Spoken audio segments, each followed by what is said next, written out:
Well, 3 people were found guilty on murder and murder conspiracy charges.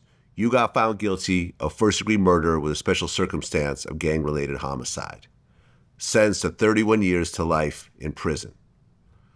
When you heard that 31 years to life, and you're what, 21 at the time? Barely, yeah. What does that do to a 21-year-old young man? Man, I didn't give a flying fuck. I was doing push-ups and eating everything I could touch. The big homies just like, nigga, work out like your life depend on it. I knew I was going to prison the whole time. It was X-rated, the magazines, X-rated in the TV, the homies trial, they lawyers tore my ass up. I was like, God damn. So I knew I was going to prison. And so I was writing songs, working out, and just ready to go represent the block. That's how the fuck I felt. This is GBC. That's how I felt. Like, here I come. Like, it wasn't no running. This is guard block crib. That's what I was on. I stood there and let him say that and looked him right in there and blink at all. Walked out that bitch, went in that tank, pulled myself together, nigga, went back but actually, to the police credit, in the Sacramento County Jail on the dead homies, they put me in the tank. So I'm in the tank, man. I've been yelling at this bitch ass nigga the whole time, and I've been trying to tell them niggas, this nigga's testifying against me. Why is this nigga in this tank with y'all, cuz? I'm yelling at these niggas, yelling at them, because they separate us, the Crips and Bloods, and they got this nigga that went to YA and integrated, and I want to revert back to him being a child. And so I am in a place of forgiveness and understanding and empathy, even for myself.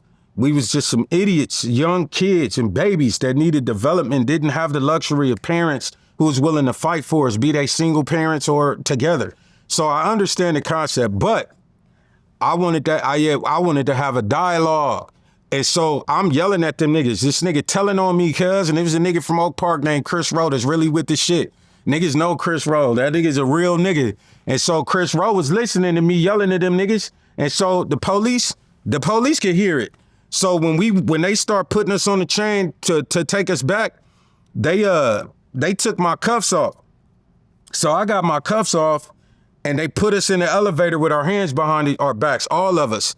So they put them niggas in the elevator, and my elevator opened to go to my floor, and their elevator opened up, and it's Damus in this motherfucking elevator. But that bitch ass nigga that's subhanAllah, man, the kid that was telling on us was in that elevator too.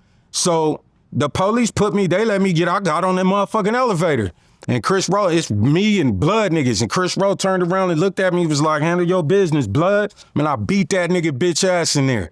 I beat the shit out that nigga. And they got a camera in there, so the elevator, whole ride, the elevator going up, I'm whooping this nigga ass, and they stopped on a random floor, and that nigga ran up out the elevator. And them niggas let me do it. And then the elevator door closed, it went down one more floor, and I got off the elevator.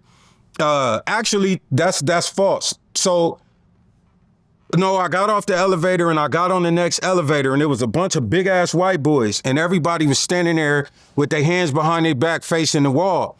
And I went in front of that row of white boys and squatted down, and everybody stayed where they was. And when the door opened and all the police was right there, they just looked at the elevator and let the doors close, and it went to 5 West. I got off the elevator, and that was how I got away with beating that nigga up. Yup. Okay. It was very rewarding, cuz it felt really good to get to do that.